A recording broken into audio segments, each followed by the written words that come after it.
మెలకువగా ఉన్నావో లేవో, మదిలో నన్ని స్థితులు ఏవో. మెలకువగా ఉన్నావో లేవో, మదిలో నన్ని స్థితులు ఏవో. ఇక్కడికి ఎక్కి రమ్ము అనుస్వరం, వినగలవని చెవులు ఈ దినం. ఇక్కడికి ఎక్కి రమ్ము అనుస్వరం, వినగలవని చెవులు ఈ దినం. మెలకువగా ఉన్నావు లేవో, మదిలో నన్ని స్థితులు ఏవో. మెలకువగా ఉన్నావో లేవో, మదిలో నన్ని స్థితులు ఏవో.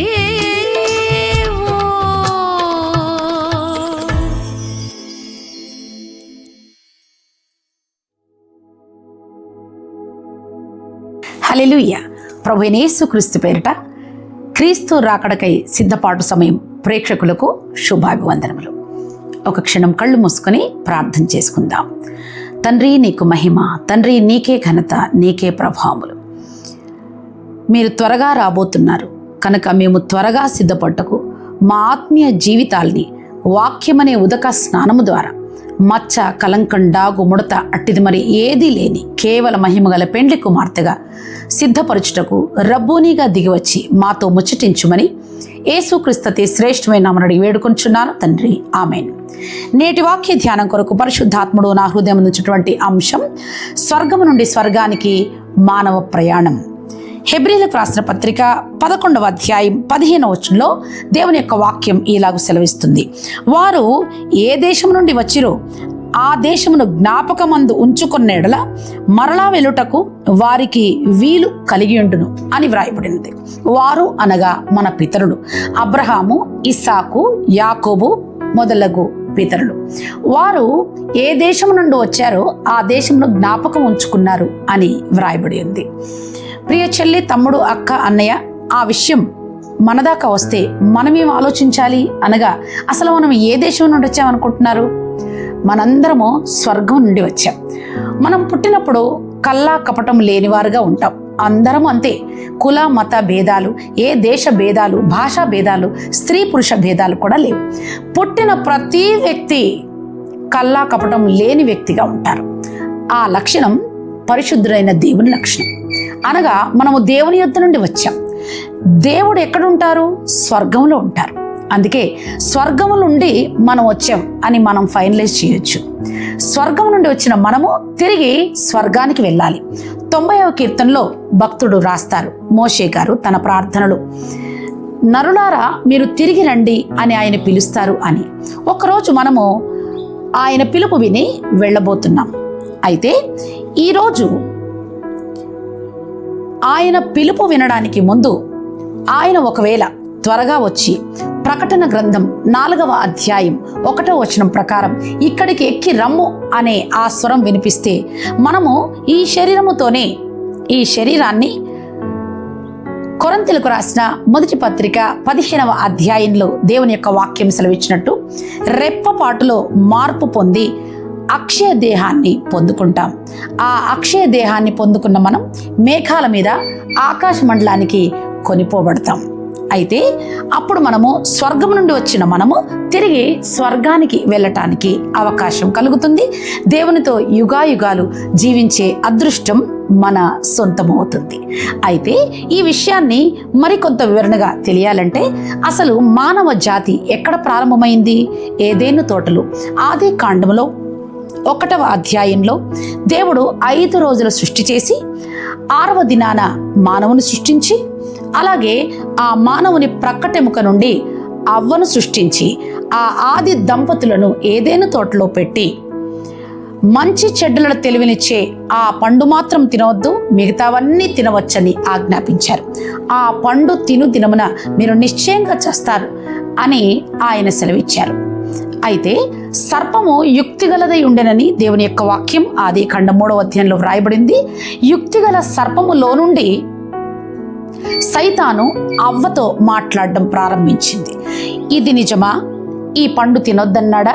తింటే ఏం పర్వాలేదు, మీరు దేవతల్లాగా ఉంటారు అన్న మాయ మాటలు నమ్మి ఆ ఆది దంపతుల్లో ఆ స్త్రీ ఆ పండును తిని ఆదాముకు ఇవ్వటం జరిగింది. ఆజ్ఞాతిక్రమమే పాపము. ఆజ్ఞాతిక్రమం చేసినటువంటి పాపముతో నిండినటువంటి మానవ జాతి అక్కడ అనగా ఏదెను తోటలో ఆ స్వర్గంలో ఉండటానికి వీలు లేక పరిశుద్ధుడైన దేవుడు పాపులైన ఈ మానవ జాతి చెయ్యి చాచి జీవవృక్ష ఫలం కూడా తింటారేమోనని ఆయన వారిని ఏదెను తోటకు బయట వారిని త్రోసివేసి బయటకు పంపించి ఏదెను తోటకు గేటు పెట్టారు. అక్కడ కెరూబుల్ని పెట్టారు. ఖడ్గ జ్వాల పట్టుకుని కెరూబు నిలబడి ఉంది. ఆ ఖడ్గ జ్వాలలు మానవ జాతిని తిరిగి స్వర్గంలో వెళ్లకుండా చేశాయి.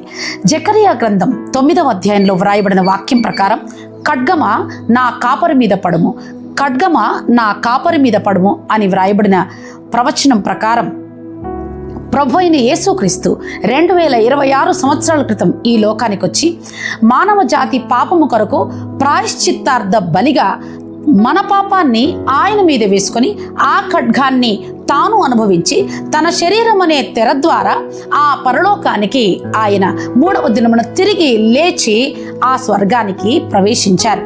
ఆ స్వర్గానికి ప్రవేశించిన ప్రభు అయిన యేసుక్రీస్తు మనందరి పాపముల ప్రాయశ్చిత్తార్థమై ప్రతి దినము ప్రతి క్షణము తండ్రి కుడిపార్శ్వమున కూర్చుని ఆయన మన కొరకు విజ్ఞాపన చేస్తున్నారు. ఎందుకని? ఈ లోకములో ఉన్నటువంటి అనగా ఈ భూలోకంలో ఉన్నటువంటి మానవ జాతి వారి పాపములను ఒప్పుకొని తన పవిత్రమైన రక్తముతో కడుక్కొని వారు తనదైన ఆత్మను పొందుకొని ఆత్మ చేత మహిమ నుండి అధిక మహిమ, కేవల మహిమ, పెండ్లి కుమార్తె మహిమ పొందుకోవాలని, అలా పొందుకునేదాకా వారిని ఒప్పించుటకు పరిశుద్ధాత్మని ఈ లోకానికి పంపించారు. తండ్రి యొద్ద మనందరి బలహీనతలు ఒప్పుకుంటూ ఆయన తన రక్తం పట్టుకుని తండ్రి యొద్ద మన కొరకు ఈ క్షణం వరకు కూడా విజ్ఞాపన చేస్తున్నారు. ప్రియ చెల్లి, తమ్ముడు, అక్క, అన్నయ్య, మనమందరం ఆ స్వర్గానికి వెళ్ళవలసిన వారమై ఉన్నాం. యేసు ప్రభు త్వరగా రాబోతున్నారు. ఆయన ఈ లోకంలో సంచరించినప్పుడు మత్తయి సువార్త 24వ అధ్యాయంలో తన శిష్యులకు ఆయన రాకడకు ముందు జరిగే సూచనలన్నీ తెలియచేశారు. అవన్నీ నెరవేర్చబడుతున్నటువంటి కాలంలో మనమున్నాం. ఆయన త్వరగా రాబోతున్నారు. పరమగీతముల గ్రంథం 8వ అధ్యాయం 14వ వచనంలో దేవుని యొక్క వాక్యములో షూలమ్మితి తన ప్రాణప్రియుడైన యేసుక్రీస్తును పిలుస్తున్నది. ఏమని అంటే, ప్రియుడా త్వరపడము, లఘువైన ఇర్రివలే ఉండుము, గంధవర్గ వృక్ష పర్వతముల మీద ఎగిరే లేడి పిల్లవలే ఉండుము అని షూలమ్మితి యేసు ప్రభువును పిలుస్తున్నట్టుగా దేవుని యొక్క వాక్యం. ఆమె పిలుపుకు జవాబుగా ప్రకటన గ్రంథం 22వ అధ్యాయం 7వ వచనంలో ఆయన ఒక మాట పలికారు, నేను త్వరగా వచ్చుచున్నాను, నేను త్వరగా వచ్చుచున్నాను అని. ఆ త్వరగా వచ్చుచున్న అంత్య దినంలో మనము జీవిస్తున్నాం.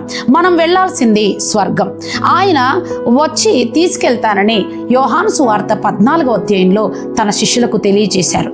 నేను స్వర్గానికి వెళ్తున్నాను, తండ్రి కుడిపార్శ్వమున కూర్చుని మీ కొరకు విజ్ఞాపన చేస్తాను, మీ కొరకు నివాసములు ఏర్పరుస్తాను. నేను వచ్చి మీరు నాతో మరలా ఉండుటకు నేను మరలా మిమ్మల్ని తీసుకొని వస్తాను, నేను త్వరగా రాబోచున్నానని శిష్యులకు చెప్పారు. ఆ స్వరము ఈరోజు నీవు నేను వినవలసిన వారమై ఉన్నాం. అయితే ఆ స్వర్గానికి వెళ్ళాలంటే మనం ఏం చేయాలి? మనం ఉన్నది భూలోకం, మనం వెళ్ళాల్సింది ఆ స్వర్గలోకం. అయితే వేరే ఏ దేశైనా ఒక ఫారెన్కి మనం వెళ్ళాలని అనుకుంటాం అనుకోండి, మనకేం కావాలి? ముందు పాస్పోర్ట్కి అప్లికేషన్ పెట్టాలి, ఆ తర్వాత పాస్పోర్ట్ తీసుకోవాలి, ఆ తర్వాత పాస్పోర్ట్ ఒకవేళ ఆ టైం అయిపోతే అనగా ఫారెన్కి వెళ్ళలేకపోతే ఆ పాస్పోర్ట్ను రెన్యువల్ చేసుకోవాలి, ఆ తర్వాత వీసా పొందుకోవాలి. అప్పుడు మనం ఏరోప్లేన్లో ప్రయాణం చేసి మనం అనుకున్నటువంటి దేశానికి వెళ్ళవచ్చు. అలాగే ఇదే విధానంలో ఆధ్యాత్మికంగా మన ఆత్మీయ జీవితాన్ని గురించి ఆలోచిస్తే మనం కూడా అప్లికేషన్ పెట్టాలి. ఆ స్వర్గం అనే ఆ పరలోకానికి, మన అసలైన దేశానికి, మనం ఎక్కడి నుంచి వచ్చామో అక్కడి నుంచి వెళ్ళటానికి మనం మొట్టమొదట అప్లికేషన్ పెట్టాలి. ఆ అప్లికేషన్ ఎక్కడ పెట్టాలనుకుంటున్నారు? నిజమైన దేవుడు ఎవరో అతనికి పెట్టాలి. నిజమైన దేవుడు, నేనే మార్గం, నేనే సత్యం, నేనే జీవం అని చెప్పిన ఏకైక దేవుడు ప్రభు అయిన యేసుక్రీస్తు మాత్రమే. మానవులందరి పాపముల కొరకు 2026 సంవత్సరాల క్రితం తన నిర్దోషమైన రక్తము కార్చిన దేవుడు యేసుప్రభు మాత్రమే. మన కొరకు చనిపోయి 3వ దినమున తిరిగి లేచిన దేవుడు యేసుప్రభు మాత్రమే. ఈ లోకములో సంచరించి శిష్యులందరికీ తెలియచేసి యెరూషలేములో ఓలీవ కొండ మీద అందరినీ ఆశీర్వదిస్తూ మేఘాల మీద ఆ స్వర్గానికి వెళ్ళిన ప్రభు యేసుక్రీస్తు మాత్రమే. కన్యపుత్రాయ నమః, బ్రహ్మపుత్రాయ నమః, మృత్యుంజయాయ నమః, సర్వపాప పరిహారో రక్త ప్రోక్షణం అవశ్యకం, ప్రజాపతిర్దేవేభ్యం ఆత్మానం కృత్వా ప్రాయశ్చిత్ అనే వేదాలను కంప్లీట్గా నెరవేర్చిన దేవుడు యేసుప్రభు మాత్రమే. ఆయన కన్యక గర్భములో ఉద్భవించారు. ఆయన బ్రహ్మకు పుత్రుడుగా ఈ లోకానికి వచ్చారు. పుత్రుడు అనగా పున్నామ నరకం నుండి తప్పించువాడని అర్థం. బ్రహ్మ అనగా సృష్టికర్త అని అర్థం. ఈ లోకంలో ఉన్న అందరూ కూడా నేనే దేవుణ్ణి, నేనే దేవతనని అనేకులు చెప్పారు. కానీ నేను దేవుని పుత్రుణ్ణి అని యేసు ప్రభు మాత్రమే చెప్పారు. భగవంతునికి ఉండవలసిన లక్షణం యేసు ప్రభుకుంది. 3వది మృత్యుంజయాయ నమః అనగా చనిపోయి తిరిగి లేచిన వాడ నమస్కారం అని అర్థం.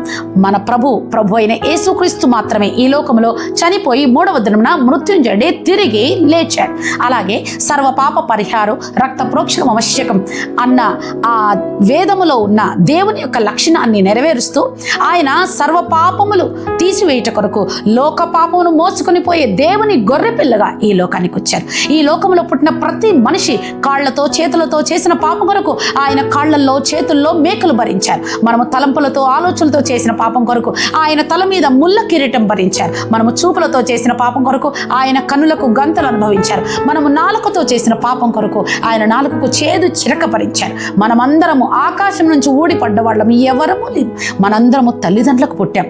అలా మనమందరము తల్లిదండ్రులకు పుట్టినందువలన మనకు జన్మ పాపం ఉన్నది. అది ఏ దేశస్థులైనా సరే, స్త్రీ అయినా సరే, పురుషుడైనా సరే, ఏ కులమైనా సరే, మతమైనా సరే, ప్రతి వారు మనిషిగా పుట్టిన ప్రతి వానికి జన్మ పాపం ఉన్నది. అలాగే బుద్ధి తెలిసిన తర్వాత చేసిన తప్పులను బట్టి కర్మ పాపం ఉన్నది. ఈ జన్మ పాపం కర్మ పాపంతో మనం ఇలాగే చస్తే నరకం వెళ్తాం. అందుకే మన చావును ఆయన తీసుకొని మన కొరకు చనిపోయి సమాధి చేయబడి 3వ దినమున తిరిగి లేచారు. ఆత్మరూపంలో ఈరోజు ఈ వాక్యం వింటున్న ప్రియ చెల్లి, తమ్ముడు, అక్క, అన్నయ్య, నీతో ఆయన మాట్లాడుతున్నారు. ఆయన యొద్ద నీవు వచ్చి అప్లికేషన్ పెట్టాలి. ఆయన నిజమైన దేవుడు. అసతోమ సద్గమయ, తమసోమ జ్యోతిర్గమయ, మృత్యోర్మ అమృతంగమయ అనే శ్లోకాల సారం ఆయన జీవితం. ఆయన అసత్యంలో నుంచి సత్యంలోనికి నడిపించేవాడు. ఆయన చీకట్లో నుంచి వెలుగులోనికి నడిపించేవాడు. ఆయన మరణంలో నుండి జీవంలోనికి నడిపించే ఏకైక దేవుడు. ఆయన నీతో మాట్లాడుతున్నాడు. ఈ క్షణమే ఆయన నీతో మాట్లాడుతున్నాడు. ఇదంతా నీవు విశ్వసిస్తే, నీ ప్రభు నీ కొరకు చేసిన ఈ విషయాన్ని విశ్వసిస్తే చాలు, నీకు నీతి కలుగుతుంది.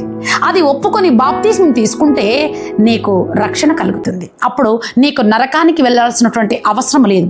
ఎప్పుడు ఏ క్షణం ఆయన వచ్చినా లేదా ఏ క్షణం నీ ప్రాణం పోయినా నువ్వు తిరిగి ఏ స్వర్గం నుండి ఈ లోకానికి వచ్చావో ఆ స్వర్గం నుండి తిరిగి చేర్చుకునే అవకాశం కలుగుతుంది. కనుక ప్రియ చెల్లి, తమ్ముడు, అక్క, అన్నయ్య, నిజమైన దేవుడైన యేసు ప్రభు దగ్గరికి రమ్మని దేవుడు యేసు ప్రభు నా ద్వారా ఈ స్వరములు నిన్ను పిలుస్తూ ఉన్నారు.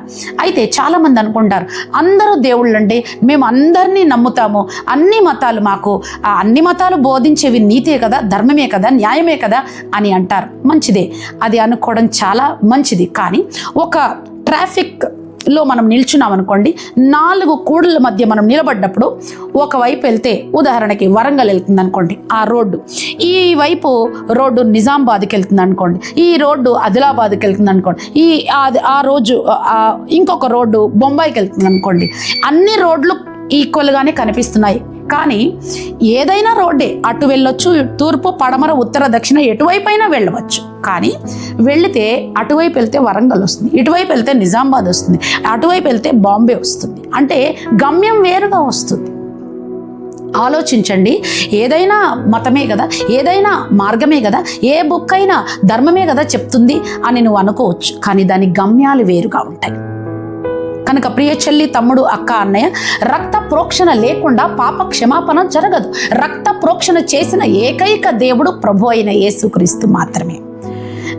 దేవుళ్ళు అనబడిన వారందరూ కూడా మనలాగే పుట్టారు, మనలాగే పెళ్ళిళ్ళు చేసుకున్నారు, మనలాగే పిల్లల్ని కన్నారు, చావు వచ్చినప్పుడు చచ్చిపోయారు, మట్టికి మట్టి అయిపోయారు. కానీ ప్రభు అలా కాదు. పెళ్లి కాని అమ్మాయి గర్భములు పాపము లేకుండా, పురుష ప్రమేయం లేకుండా, పాప సహితంలో నుండి పాప రహితునిగా జన్మించి పాపము లేకుండా జీవించి పాపుల కొరకై మరణించి చనిపోయి తిరిగి లేచారు. ఆయన యుద్ధకు వచ్చి, ప్రభువా, నా ప్రతి దోషాన్ని ఒప్పుకుంటున్నాను, నీ పవిత్రమైన రక్తంతో నన్ను కడిగి శుద్ధీకరించని నీ పాత బ్రతుకునంతా ఒప్పుకుంటే ఆయన తన పవిత్రమైన రక్తంతో నీ పాపాలని కడిగి శుద్ధీకరిస్తారు. నీకు క్రొత్త మనస్సు ఆయన ఇస్తారు. ఇదే అప్లికేషన్ పెట్టడం, ఆయన్ని వేడుకోవడం, పశ్చాత్తాపముతో ఆయన సన్నిధిలోనూ ప్రార్థన చేస్తే నిజమైన దేవునికి నీవు అప్లికేషన్ పెట్టినవాడు, పెట్టిన దానవు అవుతావు. రెండవది పాస్పోర్ట్ అంటే మన దేశస్థులు మనకిచ్చేది పాస్పోర్ట్. అలాగే మన సంఘంలో మన దైవజనుడు మనకిచ్చే ఆ బాప్తిస్మమే పాస్పోర్ట్. నమ్మి బాప్తిస్మం పొందినవాడు రక్షింపబడను, నమ్మని వానికి శిక్ష విధింపబడనని దేవుని యొక్క వాక్యం మార్కు సువార్త 16:16 వ్రాయబడి ఉన్నది. కనుక ఈ వాక్యం ఉన్న ప్రియ చెల్లి, తమ్ముడు, అక్క, అన్నయ్య, బాప్తిస్మం తీసుకున్నావా? ఇంకా వాయిదాలు వేస్తున్నావా? ఏ క్షణం ఆయన వస్తారో తెలియదు, ఏ క్షణం మన ప్రాణం పోతుందో కూడా తెలియదు. కనుక దేవుడు ఈరోజు నిన్ను ఒత్తిడి చేస్తూ తన ప్రేమతో మరి ఒక అవకాశాన్ని నీ కలగజేస్తూ నీ జవాబు కొరకు వేచి ఉన్నారు. నమ్మితే, ప్రభు అయిన యేసుక్రీస్తు నిజమైన దేవుడని నమ్మితే యాజ్ సూన్ యాజ్ పాసిబుల్ నువ్వు బాప్తిస్మం తీసుకో. బాప్టిజం తీసుకుని, అనగా మన పాపముల కొరకు, మన పాత జీవితం కొరకు మనం చనిపోవడం. ఆ బాప్తిస్మలో తిరిగి మనం లేస్తున్నామంటే మన పాత జీవితం చనిపోతుంది. మనలో నుండి మనము క్రీస్తును కలిగి లేచిన వారం అవుతాం. అప్పటి నుంచి క్రీస్తు వలె జీవించడానికి మనం ప్రయత్నం చేయడానికి దేవుడు మనకు సహాయం చేస్తారు. అలాగే పాస్పోర్ట్ అనగా బాప్తిస్మం అనుకున్నాం కదా. అలాగే బాప్తిస్మం తీసుకున్న అనేకులు మరలా పాపంలో పడిపోతున్నారు. ఆ పాస్పోర్ట్ని రెన్యువల్ చేయాల్సినటువంటి అవసరత ఎంతైనా ఉంది. పాస్పోర్ట్ టైం అయిపోతే మనం రెన్యువల్ చేస్తాం కదా, లేకపోతే మనకి వీసా రాదు. అలాగే మనము మన జీవితాల్ని రెన్యువల్ చేసుకోవాలి. నువ్వు బాప్తిస్మం తీసుకున్నప్పటికీ ఎక్కడెక్కడ జారిపోయావో ఈరోజు ఈ క్షణమే పరిశుద్ధాత్ముడు నీకు జ్ఞాపకం చేస్తున్నాడు. దేవునికి ఇష్టలేని సినిమాలు, సీరియళ్ళు, చాటింగ్లు, అయోగ్యమైన ప్రతి కార్యం, అపవిత్రమైన ప్రతి కార్యం, అది నేను సొంతగా చెప్పక్కర్లేదు. నువ్వు ఆలోచిస్తుంటే ఇదిగో నీ మనస్సాక్షి నీకు జ్ఞాపకం చేస్తుంది. నీవు బాప్తిస్మం తీసుకున్నప్పటికీ మరలా పాత అలవాట్లకు, పాత చూపులకు, మాటలకు, జీవితానికి నువ్వు వెళ్ళిపోయినట్లయితే తిరిగి ఈరోజు ప్రభు నిన్ను పిలుస్తున్నాడు. ఆయన నీ వైపు చేయి చాపుతున్నాడు.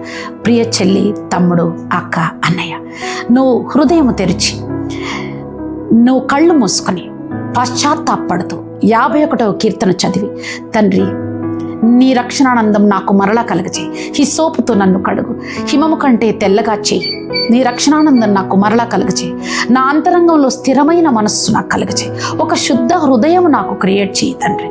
నేను పాపిని, నేను కేవలము నీ దృష్టికి నేను పాపం చేసి ఉన్నాను అని నీ ప్రతి పాపాన్ని మరలా ఒప్పుకొనగలిగితే ఈ క్షణమే ప్రభు తన బాహువులో నిన్ను చేర్చుకుంటాడు. నీ యొక్క బాప్తిస్మం తీసుకున్న నాటి ఆ మారు మనసు, ఆ క్రొత్త జీవితం తిరిగి నీకు వస్తుంది. బాప్తిస్మం తీసుకున్నాడు, నువ్వెంత ఆసక్తిగా ప్రార్థన చేశావు, ఎంత ఆసక్తిగా ఆలయానికి వెళ్ళావు, ఎంత ఆసక్తిగా బైబిల్ చదివావు, ఎంత పవిత్రంగా ఉండడానికి ప్రయత్నం చేశావు. ఆ మొదటి రోజులు దేవుని మీద ఉన్న ఆ మొదటి ప్రేమ తిరిగి చిగురించాలంటే ఈరోజే ప్రతి దోషాన్ని ఒప్పుకో. నీ మనస్సాక్షి నీ మీద దోషారోపణ చేసిన ప్రతి దోషాన్ని ఒప్పుకొని విడిచిపెట్టు. దేవునితో సమాధానపడు. ఆయన నీ కోసం వెయిట్ చేస్తున్నాడు. ఇది పాస్పోర్ట్ రెన్యువల్. అలాగే ఇప్పుడు కావాల్సింది వీసా. ఈ వీసా కావాలి అంటే మన దేశస్తులు ఈ వీసా ఇవ్వరు. మనం ఏ దేశానికి వెళ్తున్నామో ఆ దేశస్తులు మనకిచ్చేది వీసా. అలాగే పరలోకము నా దేశము అని పాడతాం కదా. పరలోకమే, ఆ స్వర్గమే మన అసలైన దేశం. ఆ దేశానికి వెళ్ళాలంటే ఆ దేశం నుండి వీసా రావాలి. ఆ వీసానే ఆ పరలోకం నుండి దిగి వచ్చే పరిశుద్ధాత్ముని అభిషేకం. పరిశుద్ధాత్ముని అభిషేకమే ఆత్మీయంగా వీసా అని మనం మాట్లాడుకోవచ్చు. అయితే మనము ఆ ప్రభు అయిన యేసుక్రీస్తు చెప్పారు, ఒకరోజు ఆయన భూలోకంలో సంచరిస్తున్న, పరిచర్య చేస్తున్న దినాల్లో యోహాను సువార్త 3:5 నికోదేము అనే ఒక తాతగారు ప్రభు యొద్దకు అర్ధరాత్రి వేళ వచ్చి నేను స్వర్గానికి రావాలంటే ఏం చేయాలి అంటే ఆయన చెప్పారు, మొదట ఒకడు నీటి మూలముగాను ఆత్మ మూలముగాను జన్మిస్తేనే పరలోక రాజ్యం అన్నారు. అనగా నీటి మూలంగా జన్మించడం అంటే బ్యాప్టిజం అనగా పాస్పోర్ట్, ఆత్మ మూలంగా జన్మించడం అంటే పరిశుద్ధాత్మని అభిషేకం పొందడం. ప్రియ చెల్లి, తమ్ముడు, అక్క, అన్నయ్య, పరిశుద్ధాత్మ అభిషేకాన్ని మీరు పొందారా? అది కేవలం దైవజనులకు, దైవజనరాండ్రకే అనుకుంటున్నారా? లేదా పెంతెకొస్తు వాళ్లకు సంబంధించింది అని అనుకుంటున్నారా? లేదు, ప్రతి మనిషికి సంబంధించినది పరిశుద్ధాత్మని అభిషేకం. ఆత్మ పరమాత్మతో లీనమైతేనే స్వర్గం అని వేదాలు కూడా చెప్తున్నాయి. కనుక ఈ వాక్యం వింటున్న నీవు పరిశుద్ధాత్మ అభిషేకం పొందుకున్నావా? దేవుడు నిన్ను ప్రశ్నిస్తున్నారు. పరిశుద్ధాత్మని అభిషేకం పొందుకోకపోతే నీవు సిద్ధపడలేవు. దీపము తైలం లేకపోతే దీపం వెలగలేదు కదా. నీ మనసుని ఒత్తి పరిశుద్ధాత్మ తైలమును స్వీకరిస్తేనే వాక్యపు వెలుగు నీలో కలిగి నువ్వు మండించబడతావు, నువ్వు వెలుగుతూ ఉంటావు. ఆయన వచ్చినప్పుడు మనం వెలుగుచుండాలని, మీ ఆత్మలు వెలుగుచుండాలి, మీ నడుము మీరు కట్టుకోవాలి. మీరు తిండి వలనైనా, తాగటం వలనైనా, నిద్రమత్తు వలనైనా, ఐహిక విచారముల వలనైనా మీరు మందముగా ఉన్నారేమో చూసుకునండి, ఆ దినము ఉరి వచ్చినట్టు మీ యొద్దకు వస్తుంది అని దేవుని యొక్క వాక్యం మనల్ని హెచ్చరిస్తుంది. కనుక పరిశుద్ధాత్మ అభిషేకం మనం పొందుకున్నట్లయితే మనము మచ్చ, కలంకం, డాగు, ముడత అట్టిది మరి ఏది లేకుండా వాక్యము చదువుతూ ఉన్న కొలది, వాక్యము చదువుతున్న కొలది, వాక్యం వింటూ ఉన్న కొలది మనము పరిశుద్ధపరచుకోవడానికి పరిశుద్ధాత్ముడు మనని లోకమును గురించి, పాపను గురించి, నీతిని గురించి, తీర్పును గురించి మనల్ని ఒప్పిస్తారు. ఆయన రాకడ గురించి మనం ఒప్పించబడతాం. అందుకే పరిశుద్ధాత్మని అభిషేకం లేకుండా మనము సిద్ధపడము. కనుకనే లూకాసు వార్త 24:49 ప్రభు సెలవిస్తున్నారు, శిష్యులందరినీ పిలిచి, శిష్యులారా, ఇదిగో పరలోకము నుండి నా తండ్రి వాగ్దానము చేసినది ఆ పరిశుద్ధాత్మ శక్తి మీరు పొందేంత వరకు మీరు పట్టణములోనే నిలిచి ఉండండి, యెరూషలేములోనే నిలిచి ఉండండి అని చెప్పారు. ఆ మాట ఆలకించి విధేయత చూపి ప్రభు ఓలివ కొండ మీద నుండి ఆ స్వర్గానికి వెళ్ళిపోయి తండ్రి కుడిపార్శ్వమున మహిమపరచబడగానే వారు మేడగదికి వెళ్ళారు. 10 రోజులు ఉపవాసం చేశారు. వాళ్ళు పరిశుద్ధాత్ముని కోరుకున్నారు, అడిగారు, తమ తమ దోషాలన్నీ ఒప్పుకున్నారు. ఇంకా ఏమైనా తప్పులుంటే క్షమించండి తండ్రి అని 10 రోజులు ఉపవాస ప్రార్థనలో తమను తాము నలగొట్టుకొని పశ్చాత్తాపడి ప్రతి దోషాన్ని ఒప్పుకొని ప్రభు యొక్క పాదాల మీద అక్కడే ఆ మేడగదిలోనే నిలిచి ఉండి ఇంకెక్కడికి వెళ్లకుండా తండ్రి నీ ఆత్మతో నింపు, నీ ఆత్మతో నింపు అని వారు ప్రార్థన చేశారు. వారు 10 రోజులు ఉపవాస ప్రార్థన చేశారు కదా. అంతకుముందు ఓలీవ కొండ ప్రభు అయిన యేసుక్రీస్తు చనిపోయి 40 దినములు అందరికీ కనబడ్డారు. చనిపోయి తిరిగి లేచిన తర్వాత ఆ 40 దినములు ప్లస్ ఈ 10 దినములు = 50 అనగా పెంతెకొస్తు అని అర్థం. అయితే పెంతెకొస్తు అనగా 50వ దినం అని అర్థం. ఆ 50వ దినమున ఆకాశం నుంచి బలమైన గాలి వీచింది. ఆ బలమైన గాలిలో నుండి అగ్ని జ్వాలలు వారికి కనబడ్డాయి. ఆ అగ్ని జ్వాలలు విభాగింపబడి అగ్ని నాలుకలుగా విభాగించబడ్డాయి, వారికి కనబడ్డాయి. ఆ అగ్ని నాలుకలు ఒక్కొక్కని మీద వాలగా పరిశుద్ధాత్ముడు వారికి వాక్శక్తి అనుగ్రహించిన కొలది వారు అన్య భాషలతో మాట్లాడసాగరి అనే దేవుని యొక్క వాక్యం అపోస్తలుల కార్యం 2వ అధ్యాయం 1 నుండి 4 వచనాల్లో వ్రాయబడి ఉన్నది. శిష్యులు ప్రభు మాటకు విధేయులయ్యారు, ఉపవాసం చేశారు, కనిపెట్టారు, ప్రార్థించారు, ప్రతి దోషాన్ని తమను తాము పరీక్ష చేసుకుని ఒప్పుకున్నారు. దేవుడు తన ఆత్మచేత వారిని నింపారు. ఈ వాక్యం ఉన్న ప్రియ చెల్లి, తమ్ముడు, అక్క, అన్నయ్య, దేవుడు నిన్ను తన ఆత్మతో ఖచ్చితంగా నింపుతాడు. ప్రతి దోషాన్ని ఒప్పుకో. దేవుని సన్నిధిలో కన్నీరు విడిచి ప్రార్థన చేసి తండ్రి నీ ఆత్మతో నన్ను నింపు అని ఏకాంతంగా నీ గదిలోనికి వెళ్ళి నువ్వు బలమున్నంత చప్పట్లు కొడుతూ స్వరమెత్తి స్తుతిస్తూ దేవుణ్ణి ఆరాధిస్తూ ఆ మేడగది అనుభవం నాకు అనుగ్రహించు, ఆ శిష్యుల మీద కుమ్మరించిన దేవుని ఆ ఆత్మ నాకు కూడా కావాలి అని నీవు పరిశుద్ధాత్మ అభిషేకాన్ని కోరుకుంటే ఖచ్చితంగా దేవుడు తన ఆత్మ చేత నిన్ను అభిషేకిస్తాడు. నా స్వీయ అనుభవం నేను మీతో పంచుకుంటున్నాను. 1999వ సంవత్సరం అక్టోబర్ 31వ తేదీన నా ప్రార్థన గదిలో నేను ప్రార్థన చేస్తుండగా కరెంటు షాక్ లాగా దేవుని శక్తి నాలోనికి ప్రవహింపు చేయబడింది. నా శరీరం ముట్టుకుంటే 103 డిగ్రీలంత జ్వరంలాగా వేడిగా కాలిపోతున్న సందర్భంలో అట్ ద సేమ్ టైం చెమటల ప్రవాహం నేను అనుభవిస్తూ ఉండగా ఆయన అభిషేకాన్ని నేను పొందుకున్నాను. ఆ రూము నిండా దేవుని మేఘపు మంచు దిగి వచ్చి ఆయన తన స్వరము ద్వారా నా పేరు పెట్టి పిలిచి నాతో మాట్లాడారు. నా కుమారి హవీలా, నీవు నీ తల్లి గర్భంలోనే ఉన్నప్పుడే నేను నా సేవ కోసం నిన్ను ఏర్పాటు చేసుకుని ఉన్నాను. నువ్వు పెళ్లి చేసుకోవద్దు, నువ్వు పెళ్లి మానేయి. అనేక తరములలో నిద్రించిన కుమార్తెలు అనగా చనిపోయిన కుమార్తెలు నా యుద్ధ ఉన్నారు కుమారి, వారు కన్యకలు. ఈ తరములో నా సేవ కోసం నిన్ను నా కొరకు కన్యకగా నేను ఏర్పాటు చేసుకుని ఉన్నాను. నువ్వు పెళ్లి మానేసి 51 రోజుల ఉపవాసించి లేచి నిజామాబాద్కి వెళ్ళు అని ప్రభు మాట్లాడారు. అప్పుడు నాన్నగారిని ఇంట్లో బంధువులందరిని నొప్పించి పెళ్లి మానేసి 2 సూట్ కేసులతో నేను నిజామాబాద్లో 2004 సంవత్సరంలో అడుగు పెట్టాను. ప్రారంభ దినాల్లో సిఎస్సి డిగ్రీ కాలేజీలో లెక్చరర్గా జాబ్ చేస్తూ, అలాగే నందిపేట శ్రీ సాయి జూనియర్ కాలేజీలో జాబ్ చేస్తూ, అలా 2 పార్ట్ టైం జాబ్ చేస్తూ నేను అగ్నిజ్వాల మినిస్ట్రీస్ స్థాపించడానికి దేవుడు కృప చూపారు. ఈ రోజు వరకు సుమారు 16 సంవత్సరాలు ఆరాధన టీవీలో వాక్య పరిచర్య చేయటానికి, అభిషేక సమయం నిర్వహించడానికి దేవుడు కృప చూపారు. అలాగే 3 సంఘాలు కట్టడానికి దేవుడు కృప చూపారు. ఈ వాక్యం ఉన్న ప్రియ చెల్లి, తమ్ముడు, అక్క, అన్నయ్య, ఇంకా చెప్పవలసినవి చాలా ఉన్నాయి. వచ్చే బుధవారం ఖచ్చితంగా పరిశుద్ధాత్ముని అభిషేకంను బట్టి ఇంకా మనము తెలుసుకునవలసినవి అనేక విషయాలున్నాయి. పరిశుద్ధాత్ముని గురించిన ప్రశ్నలు మీకున్నట్లయితే దయచేసి మాకు కాల్ చేయండి. ఖచ్చితంగా సాత్వికంగా వాక్యానుసారంగా జవాబు చెప్పటానికి సిద్ధంగా ఉన్నాం. మీరు యథార్థ హృదయంతో అడగండి, నేను ఖచ్చితంగా వాక్యాధారాలతో మీకు సమాధానం చెప్పటానికి సిద్ధంగా ఉన్నాను. ఆ పరిశుద్ధాత్మన అభిషేకం మన మీద కొమ్మరించబడ్డానికి ఒక క్షణం కళ్ళు మూసుకోండి. ఈ స్తుతి ఆరాధనలో పాలు పొందండి. దేవుని ఆత్మాభిషేకం మీ మీదకి దిగి వచ్చును గాక.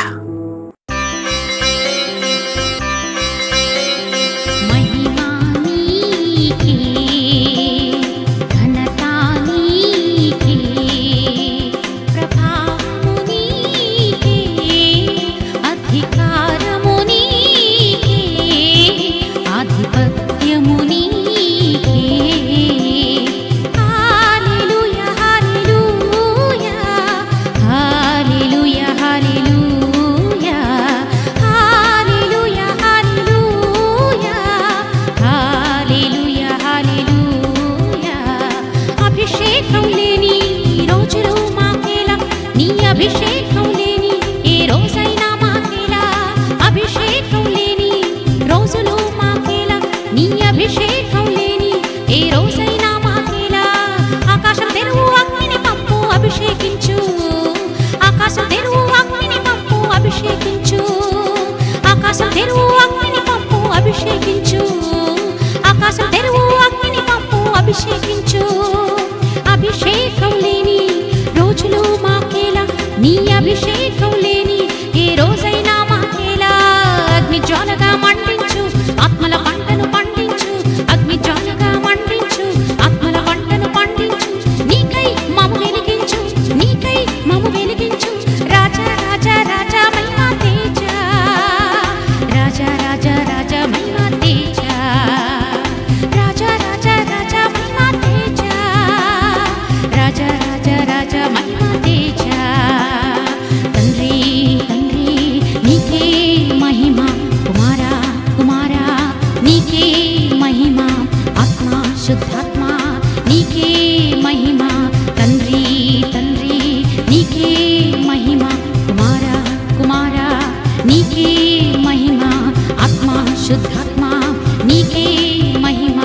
త్రియేక దేవా దిగిరా, త్రియేక దేవా దిగిరా, త్రియేక దేవా దిగిరా, త్రియేక దేవా దిగిరా.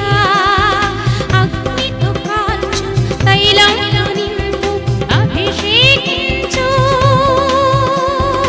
అగ్నితో కాల్చు, తైలంతో నింపు, అభిషేకించు.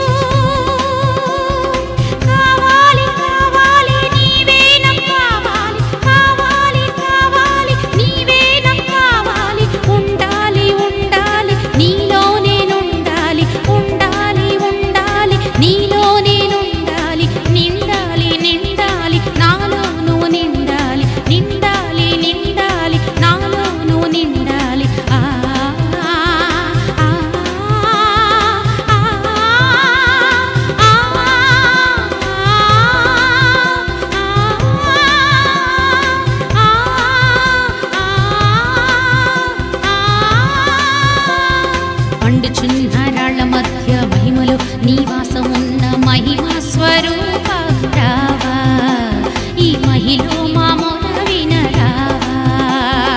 మండుచున్న రాళ్ల మధ్య మహిమలో నివాసమున్న మహిమా స్వరూప రావా, ఈ మహిలో మా మొర వినరావా. హల్లెలూయా హల్లెలూయా హల్లెలూయా హల్లెలూయా హల్లెలూయా హల్లెలూయా హల్లెలూయా హల్లెలూయా హల్లెలూయా హల్లెలూయా హల్లెలూయా హల్లెలూయా హల్లెలూయా హల్లెలూయా. పరిశుద్ధాత్ముడా పరిశుద్ధాత్ముడా పరిశుద్ధాత్ముడా పరిశుద్ధాత్ముడా పరిశుద్ధాత్ముడా పరిశుద్ధాత్ముడా పరిశుద్ధాత్ముడా పరిశుద్ధాత్ముడా పరిశుద్ధాత్ముడా పరిశుద్ధాత్ముడా పరిశుద్ధాత్ముడా పరిశుద్ధాత్ముడా. దిగిరా దిగిరా దిగిరా దిగిరా. స్వాగతం సుస్వాగతం హృదయపూర్వక స్వాగతం, స్వాగతం సుస్వాగతం హృదయపూర్వక స్వాగతం. గిన్నె నిండి పొంగి పొర్లే అనుభవం, గిన్నె నిండి పొంగి పొర్లే అనుభవం. నేడు మాకు దయచేయి రూపాంతరం, నేడు మాకు దయచేయి రూపాంతరం. కాల్చు ఒట్టును కాల్చు, నిలుపు గోధుమలా నిలుపు. కాల్చు ఒట్టును కాల్చు, నిలుపు గోధుమలా నిలుపు. దింపు దింపు దింపు దింపు నింపు నింపు నింపు నింపు. కాల్చు కాల్చు కాల్చు కాల్చు అభిషేకించు. దింపు దింపు దింపు దింపు నింపు నింపు నింపు నింపు. కాల్చు కాల్చు కాల్చు కాల్చు అభిషేకించు. హల్లెలూయా హల్లెలూయా హల్లెలూయా హల్లెలూయా హల్లెలూయా హల్లెలూయా హల్లెలూయా హల్లెలూయా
ప్రార్థన. తండ్రి నీకు మహిమ, తండ్రి నీకే ఘనత. ఈ వాక్యం విన్న ప్రతి చెల్లి, తమ్ముడు, అక్క, అన్నయ్య మీద నీ వెలుగు కలుగునుగాక. వారి ప్రతి దోషాన్ని నేను ఒప్పుకుంటున్నాను.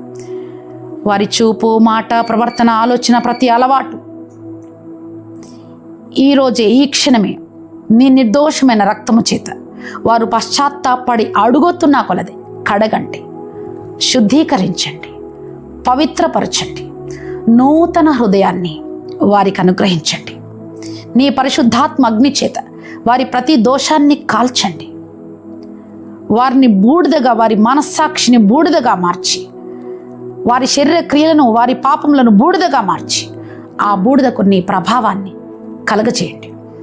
ఆత్మ అభిషేకముతో వారు నింపబడి ఆత్మచేత క్షణక్షణం బోధింపబడిన వారై ప్రతి దోషానికి దూరంగా, లోకానికి దూరంగా, లోకపు ఆచారాలకు దూరంగా ఉంటూ నీ సన్నిధికి దగ్గరగా, పరిశుద్ధతకు దగ్గరగా జీవించగలిగే కృపను అనుగ్రహించండి. అలాగూ పరిశుద్ధత లేకుండా ఎవరినో ప్రభువును చూడరనుంది. హృదయ శుద్ధి గలవారే ఆయన్ని చూస్తారు అని ఉంది. కనుక అట్టి హృదయ శుద్ధి గలవారై నీ కొరకు సిద్ధపడుటకు వారికి సహాయం చేయండి. మీరు త్వరగా రాబోతున్నారు. ప్రకటన 4:1 ప్రకారం ఇక్కడికి ఎక్కి రమ్ము అనే స్వరం వారు విన్న క్షణమే వారు పొందుకున్న ఆత్మచేత వారు సిద్ధపరచబడినటువంటి భాగ్యాన్ని బట్టి ఎత్తబడే గుంపులో ఉండే అదృష్టం కూడా వారికి అనుగ్రహించి మహిమ పొందమని వీరందరూ నీకు దగ్గరైన కొలది ప్రతి సమస్యను దూరపరచమని యేసుక్రీస్తు అతి శ్రేష్టమైన నామమున అడిగి వేడుకొనుచున్నాను తండ్రి. ఆమేన్. హల్లెలూయా.